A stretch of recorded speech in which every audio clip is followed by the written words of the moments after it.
পাড়া সমাধান কর্মসূচিতে গিয়ে চোর স্লোগান শুনলেন তৃণমূলের কাউন্সিলর। আটকে রাখা হলো তাকে। জানা গিয়েছে বুধবার মহেশতলার 22 নম্বর ওয়ার্ডের উত্তর জালখুড়া অগ্রণী প্রাথমিক বিদ্যালয় আমাদের পাড়া কর্মসূচিতে গিয়েছিলেন স্থানীয় তৃণমূল কাউন্সিলর বিকাশ ব্যানার্জি। ওই ওয়ার্ডে অল্প বৃষ্টিতেই জলমগ্ন হয়ে পড়ে। বেহাল নিকাশি ব্যবস্থা নিয়ে বারবার কাউন্সিলরকে জানানো সত্ত্বেও কোনো কাজ হয়নি বলেই অভিযোগ। তাদের আরো অভিযোগ, তাদের ওয়ার্ডের জন্য বরাদ্দ টাকা অন্য ওয়ার্ডে খরচ করেছেন কাউন্সিলর। বুধবার পাড়া কর্মসূচিতে কাউন্সিলর যেতেই ক্ষোভে ফেটে পড়েন স্থানীয়রা। স্কুলের মধ্যে আটকে রেখে বিক্ষোভ দেখান স্থানীয়রা। চোর স্লোগান দেওয়া হয়। দীর্ঘদিন আমরা পুরো ডুবে আছি, বাচ্চারা স্কুলে যেতে পারছে না, টোটাল এরিয়াটা ডুবে।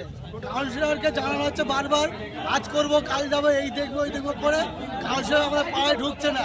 আমাদের এই 4টে বুথের ভোট যেখান থেকে লিড করে কাউন্সিলর হয়, কিন্তু দীর্ঘদিন এখানেই কারো কাজ হয় না। এইটাই আমাদের প্রতিবাদ। কেন আমাদের কাজ হবে না? আমাদের ভোট দিয়ে তারা জায়গায় বসে আর তারা লুটা মুটা খাচ্ছে, আমাদের কাজ হচ্ছে না কেন? এই জন্য আমাদের বিক্ষোভ।